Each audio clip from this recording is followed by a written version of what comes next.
Okay, so now I'm really getting to the point of wanting to share the journey God led me through. And the end of that journey is grace and some. I think I've just gone through so many unique and weird things, and I've read unique and weird things and encountered unique and weird things, and they've all done unique and weird things to me.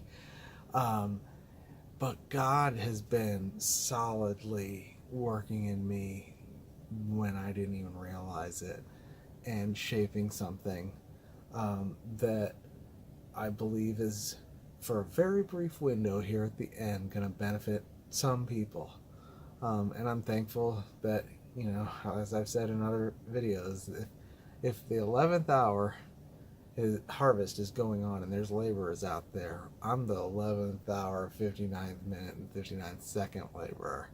And if I get 1 second with a little fruit in it, um, an eternal, incorruptible inheritance, a reward would be just amazing. A crown of something, some fruit, any little thing that you store up in heaven is going to, in turn, uh, be recompensed with an incorruptible reward. I don't think we have any idea what exceedingly abundantly beyond all you can ask or think means, or what incorruptible means, or what forever. I don't. Forever is a time word. I mean, we're talking about the goodness of God and the riches of the grace of His kindness that He wants to shower upon us, lavish upon us in the ages to come. And He's looking for opportunities to give out rewards that we'll enjoy forever for things as small as giving a glass of water to a disciple in His name. And, you know, it's just amazing. And, we have no idea what it means to enjoy something forever, because everything I have that I enjoy lasts about 17 minutes. I got this new phone and I was done in a day after I installed all the apps and went through all the. I didn't even want it anymore. My 5-year-old's got more toys, and he's not happy with the toys. He wants the love, and we're gonna have God as our portion, and He's so good, and He's wanting to show His people how good He is in this last hour, so that we can be excited to see Him. Now this my if you saw one of my last videos where I talked about my mom and her poetry, I also grew up writing poetry. Mine was always too complicated and never lends itself to music. But this poem that I wrote a few years ago, and it summarizes my journeys through legalism. And bear with me here for a second. And we grow into hymns. We maybe write something that we grow into truth, we grow into hymns, we grow into things that we write years before we've really had the experience to really understand even what they mean. And I feel like I'm just growing into this hymn. I understood conceptually what it meant a few years ago and thought that I had reached this point, but really I had a long way to go still. And maybe I still do, but I don't think we have time. So, or it's coming. Anyway, here's how the words go. Early zeal I showed, I would surely not go wrong. Confident and self-assured, in every gift so strong, I didn't know the way the Lord would teach me in this faith, to bring me low so He could show a heart of stone His grace.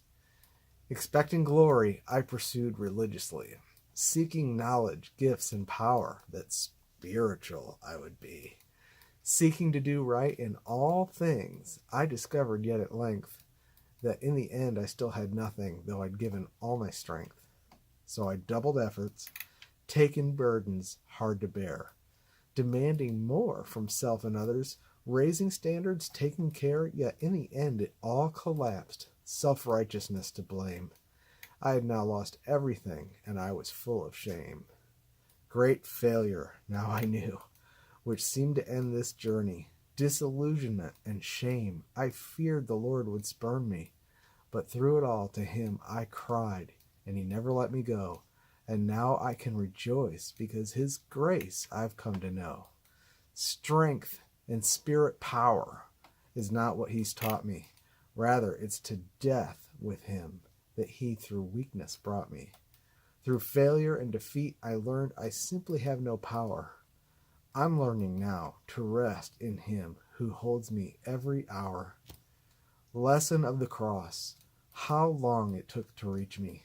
To die to my self-effort. Through failure, he did teach me. And he waited in his grace that all my struggle I would cease. To bring me to this place where now my spirit is released. So that's the summary. I feel like that is the anthem of my Christian life, along with that song my mom wrote about the guy who just brought shame to everyone he knew, and he ran the race and he got to see the Lord and thought that, he was just sobbing, and the Lord said, hey, cheer up, and wiped the tears off his eyes and said, you've won your race. We have an individual race. You're not racing against other people. You are outrunning the devil and his accusations. That's your race. And that plus being pressed and brought through all kinds of ridiculous situations and failure has brought me to a place where I appreciate the cross of Christ, not only for his redemption, the blood that he shed for me, but the fact that I was crucified with him and that I can reckon myself dead, which means that my history is not an obstacle to the Lord, because when he looks at my past, it's not there, because my starting point always is with the resurrection of Christ. And that's true for every believer. And if we can grasp it, we can grasp that God is looking at Christ and he sees us as members of Christ, and he is well pleased with his son, and he's put his beloved son in our hearts, and he in a way is replacing us with him judicially. So like in God's judgment, he reckons everything that the son has to us, and everything that was negative about us he buried, and it's not in that, it's in the tomb. And yet there is still something of us that is that God created part of us that is good, that God said it is good, then that part of us is the image of God. And through that image and likeness, God wants Christ to shine, and that's what he'll have for eternity, which will be his inheritance. We get an inheritance, but Ephesians 1:18 says that we are his inheritance. He says that he wishes that we would get a revelation, a spirit of wisdom and revelation, to see there's a few different things in there, but one of them is the riches of the glory of his inheritance in the saints.